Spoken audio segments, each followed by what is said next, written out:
Welcome to another edition of The Brush with Greatness. I'm your host, Alexander Miller, better known to the WWE Universe as Alexander the Great, or A.T.G for short. Today, I'll be reading a new mystery book titled The Adventures of Sherlock Holmes. The chapter title is A Scandal in Bohemia, Part 1. Let's begin. To Sherlock Holmes, she is always the woman. I have seldom heard him mention her under any other name.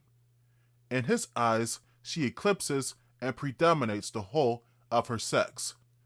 It was not that he felt any emotion akin to love for Irene Adler.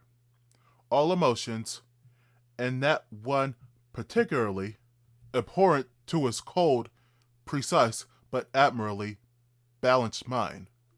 He was, I take it, the most perfect reasoning and observing machine that the world has seen, but as a lover, he would have placed himself in a false position. He never spoke of the softer passions, save with a gibe and a sneer. They were admirable things for the observer, excellent for drawing a veil from men's motives and actions, but for the trained reasoner to admit such intrusions into his own delicate and finely adjusted temperament was to introduce a distracting factor which might throw a doubt upon all his mental results. Grit in a sensitive instrument, or a crack in one of his own high-power lenses, would not be more disturbing than a strong emotion in a nature such as his. And yet, there was but one woman to him, and that woman was the late Irene Adler, of dubious and questionable memory. I had seen little of Holmes lately. My marriage had drifted us away from each other. My own complete happiness and a home-centered interest which rise up around a man who first finds himself master of his own establishment were sufficient to absorb all my attention, while Holmes, who loathed every form of society with his whole Bohemian soul, remained in our lodgings in Baker Street, buried among his old books, and alternating from week to week between cocaine ambition, the drowsiness of the rug, and the fierce energy of his own keen nature. He was still, as ever, deeply attracted by the study of crime, and occupied his immense faculties and extraordinary powers of observation in following out those clues, and clearing up those mysteries which had been abandoned as hopeless by the official police. From time to time, I heard some vague account of his doings, of his summons to Odessa in the case of the Trepoff murder, of his clearing up of the singular tragedy of the Atkinson brothers in Trincomalee, and finally of the mission which he had accomplished so delicately and successfully for the reigning family of Holland. Beyond these signs of his activity, however, which I merely shared with all the readers of the daily press, I knew little of my former friend and companion. One night, it was on the 20th of March, 1888, I was returning from a journey to a patient, for I had now returned to civil practice, when my way led me through Baker Street. As I passed the well-remembered door, which must always be associated in my mind with my wooing, and with the dark incidents of the study in scarlet, I was seized with a keen desire to see Holmes again, and to know how he was employing my extraordinary powers. His rooms were brilliantly lit, and even as I looked up, I saw his tall, spare figure pass twice in a dark silhouette against the blind. He was pacing the room swiftly, eagerly, with his head sunk upon his chest, and his hands clasped behind him. To me, who knew his every mood and habit, his attitude and manner told their own story. He was at work again.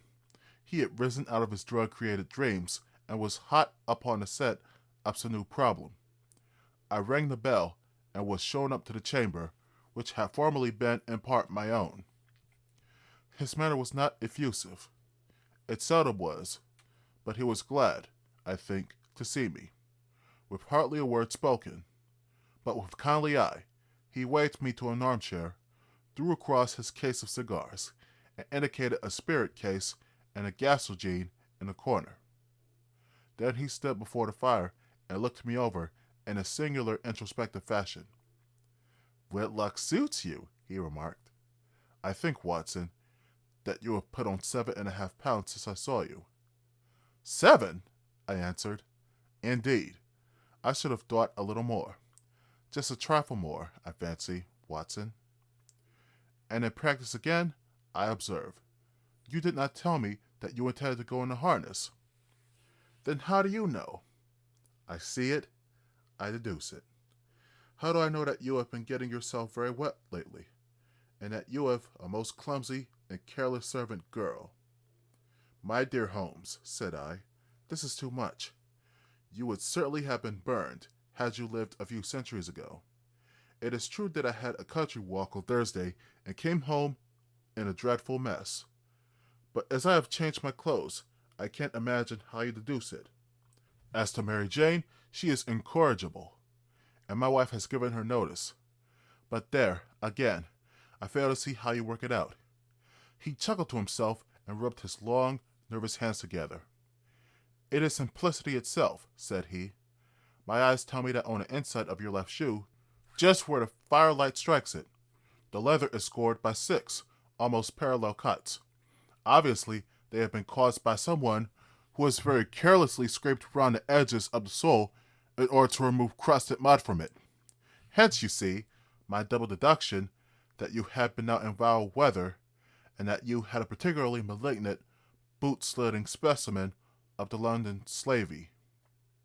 As to your practice, if a gentleman walks into my rooms smelling of iodoform, with a black mark of nitrate of silver upon his right forefinger, and a bulge on the right side of his top hat to show where he has secreted his stethoscope, I must be dull indeed, if I do not pronounce him to be an active member of the medical profession."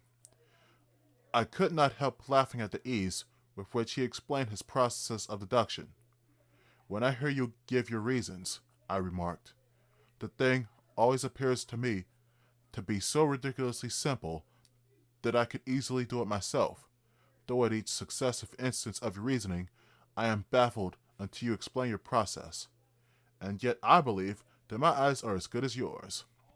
"Quite so," he answered, lighting a cigarette and throwing himself down into an armchair. "You see, but you do not observe. The distinction is clear. For example, you have frequently seen the steps which lead up from the hall to this room." "Frequently? How often?" "Well, some hundreds of times." "Then how many are there?" "How many? I don't know." "Quite so. You have not observed, and yet you have seen. That is just my point. Now I know that there are 17 steps, because I have both seen and observed. By the way, since you are interested in these little problems, and since you are good enough to chronicle one or two of my trifling experiences, you may be interested in this." He threw over a sheet of thick, pink-tinted notepaper which had been lying open upon the table. "It came by the last post," said he. "Read it aloud."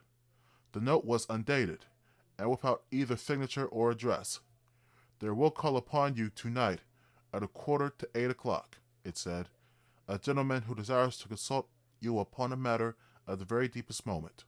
Your recent services to one of the royal houses of Europe have shown that you are one who may safely be trusted with matters which are of an importance which can hardly be exaggerated. This account of you we have from all quarters received. Be in your chamber then at that hour, and do not take it amiss if your visitor wear a mask." "This is indeed a mystery," I remarked. "What do you imagine that it means?" "I have no data yet. It is a capital mistake to theorize before one has data. Insensibly, one begins to twist facts to suit theories, instead of theories to suit facts, by the note itself. What do you deduce from it?" I carefully examined the writing, and the paper upon which it was written. "The man who wrote it was presumably well-to-do," I remarked, endeavoring to imitate my companion's processes. "Such paper could not be bought under half-a-crown a packet. It is peculiarly strong and stiff." "Peculiar," That is the very word, said Holmes. It is not an English paper at all. Hold it up to the light. I did so, and saw a large E with a small g, a P, and a large G, with a small T woven into the texture of the paper. What do you make of that? Asked Holmes. The name of the maker, no doubt, or his monogram, rather. Not at all. The G with the small t stands for Gesellschaft, which is the German for company. It is a customary contraction, like our co. P, of course, stands for Papier. Now for the egg, let us glance at our Continental Gazette. He took down a heavy brown volume from his shelves. Eglo, Eglinitz. Here we are. Egria. It is in a German-speaking country, in Bohemia, not far from Carlsbad. Remarkable as being a scene of the death of Wallenstein, and for its numerous glass factories and paper mills. Ha ha, my boy, what do you make of that? His eyes sparkled, and he sent up a great blue triumphant cloud from his cigarette. The paper was made in Bohemia, I said. Precisely. And the man who wrote the note is a German. Do you note the peculiar construction of the sentence? This account of you we have from all quarters received. A Frenchman or Russian could not have written that. It is a German who is so uncourteous to his verbs. It only remains, therefore, to discover what is wanted by this German who writes upon Bohemian paper and prefers wearing a mask to showing his face. And here he comes, if I am not mistaken, to resolve all our doubts. As he spoke, there was a sharp sound of horses' hoofs and grating wheels against the curb, followed by a sharp pull at the bell. Holmes whistled. A pair by the sound, said he. Yes, he continued, glancing out of the window. A nice little brougham and a pair of beauties. 150 guineas apiece. There's money in this case, Watson, if there's nothing else. I think that I had better go, Holmes. Not a bit, Doctor. Stay where you are. I am lost without my Boswell. And this promises to be interesting. It would be a pity to miss it. But your client... Never mind him. I may want your help, and so may he. Here he comes. Sit down in that armchair, Doctor, and give us your best attention. A slow and heavy step, which had been heard upon the stairs and in the passage, paused immediately outside the door. Then there was a loud and authoritative tap. Come in, said Holmes. A man entered who could hardly have been less than 6 feet 6 inches in height, with the chest and limbs of a Hercules. His dress was rich, with a richness which would, in England, be looked upon as akin to bad taste. Heavy bands of astrakhan were slashed across the sleeves and fronts of his double-breasted coat, while the deep blue cloak, which was thrown over his shoulders, was lined with flame-colored silk and secured at the neck with a brooch which consisted of a single flaming barrel. Boots, which extended halfway up his calves, and which were trimmed at the tops with rich brown fur, completed the impression of barbaric opulence, which was suggested by his whole appearance. He carried a broad-brimmed hat in his hand, while he wore, across the upper part of his face, extending down past the cheekbones, a black vizard mask, which he had apparently adjusted that very moment, for his hand was still raised to it as he entered. From the lower part of the face he appeared to be a man of strong character, with a thick, hanging lip, and a long, straight chin suggestive of resolution pushed to the length of obstinacy. You had my note? He asked with a deep, harsh voice, and a strongly marked German accent. I told you that I would call. He looked from one to the other of us, as if uncertain which to address. Pray take a seat, said Holmes. This is my friend and colleague, Dr. Watson, who is occasionally good enough to help me in my cases. Whom have I the honor to address? You may address me as the Count von Gramm, a Bohemian nobleman. I understand that this gentleman, your friend, is a man of honor and discretion, whom I may trust with a matter of the most extreme importance. If not, I should much prefer to communicate with you alone. I rose to go, but Holmes caught me by the wrist and pushed me back into my chair. "It is both or none," said he. "You may say before this gentleman anything which you may say to me." The Count shrugged his broad shoulders. "Then I must begin," said he, "by binding you both to absolute secrecy for 2 years. At the end of that time, the matter will be of no importance. At present, it is not too much to say that it is of such weight it may have an influence upon European history." "I promise," said Holmes. "And I." "You will excuse this mask," continued our strange visitor. "The august person who employs me wishes his agent to be unknown to you, and I may confess at once that the title by which I have just called myself is not exactly my own." "I was aware of it," said Holmes dryly. "The circumstances are of great delicacy, and every precaution has to be taken to quench what might grow to be an immense scandal and seriously compromise one of the reigning families of Europe. To speak plainly, the matter implicates the great house of Ormstein, hereditary kings of Bohemia." "I was also aware of that," murmured Holmes, settling himself down in his armchair and closing his eyes. Our visitor glanced with some apparent surprise at the languid, lounging figure of the man, who had been no doubt depicted to him as the most incisive reasoner and most energetic agent in Europe. Holmes slowly reopened his eyes and looked impatiently at his gigantic client. "If your Majesty would condescend to state your case," he remarked, "I should be better able to advise you." The man sprang from his chair and paced up and down the room in uncontrollable agitation. Then, with a gesture of desperation, he tore the mask from his face and hurled it upon the ground. "You are right," he cried. "I am the king. Why should I attempt to conceal it?" "Why, indeed," murmured Holmes.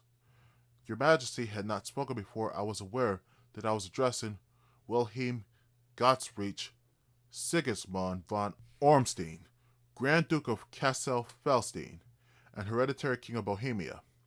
But you can understand," said our strange visitor, sitting down once more and passing his hand over his high white forehead. "You can understand that I am not accustomed to doing such business in my own person.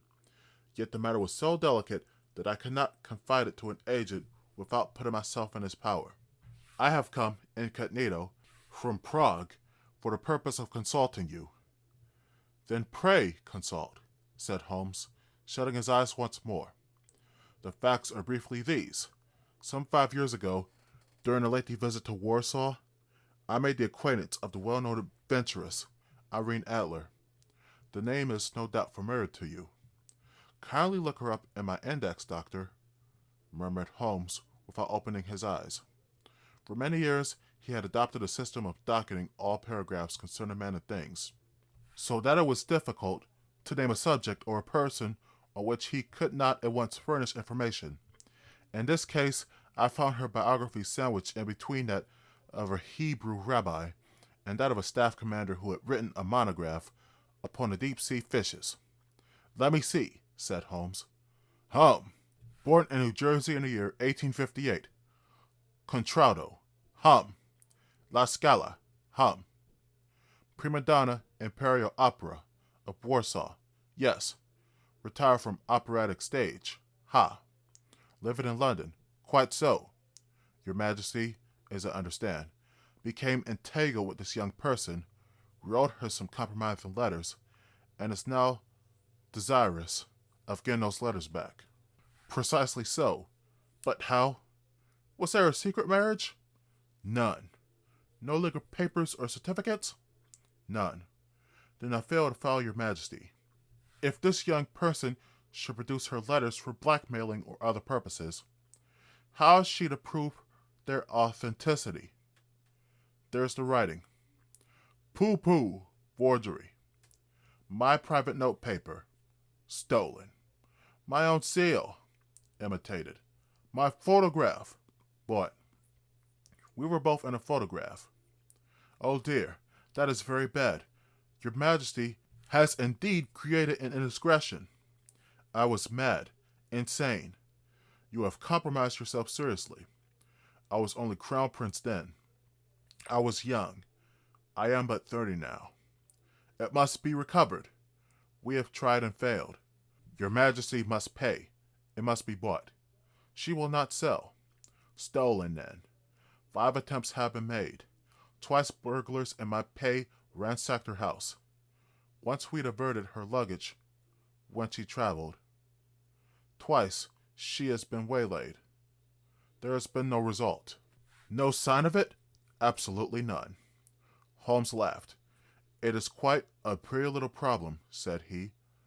But a very serious one to me, returned the king reproachfully. Very, indeed. And what does she propose to do with the photograph? To ruin me. But how? I am about to be married. So I have heard. To Clotilde Lothman von Saxe-Meiningen, second daughter of the King of Scandinavia. You may know the strict principles of her family. She is herself the very soul of delicacy. A shadow of a doubt as to my conduct will bring the matter to an end. And Irene Adler threatens to send him the photograph, and she will do it. I know that she will do it. You do not know her, but she has a soul of steel. She has the face of the most beautiful of women, and the mind of the most resolute of men. Rather than I should marry another woman, there are no lengths to which she would not go. None. You are sure that she has not sent it yet? I am sure. And why? Because she has said that she would send it on the day when the betrothal was publicly proclaimed. That will be next Monday. Oh, then we have 3 days yet? Said Holmes with a yawn. That is very fortunate, as I have 1 or 2 matters of importance to look into just at present. Your Majesty will, of course, stay in London for the present. Certainly. You will find me at the Langham under the name of the Count von Kram. Then I shall drop you a line to let you know how we progress. Pray do so. I shall be all anxiety. Then as to money, you have carte blanche. Absolutely. I tell you that I would give one of the provinces of my kingdom to have that photograph. And for present expenses, the king took a heavy chamois leather bag from under his cloak and laid it on the table. There are 300 pounds in gold and 700 in notes, he said. Holmes scribbled a receipt upon a sheet of his notebook and handed it to him. And Mademoiselle's address, he asked, is Bryony Lodge, Serpentine Avenue, St. John's Wood. Holmes took a note of it. One other question, said he. Was the photograph a cabinet? It was.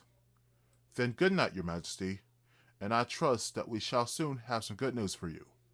And good night, Watson, he added, as the wheels of the Royal Brougham rolled down the street. If you will be good enough to call tomorrow afternoon at 3 o'clock, I should like to chat this little matter over with you. Well, that's it for today's edition of The Brush of Greatness, because the next edition of The Brush of Greatness will be a Scripps Ring edition, in which I, Alexander the Great, read Revelation 4 of the Holy Bible, King James Version. Feel free to follow me at WWE The Alexander on Twitter. Follow me on Instagram at AlexanderGreat_ATG. Follow me on YouTube and like, comment, share, and subscribe. This has been The Brush of Greatness. Peace. Alexander out.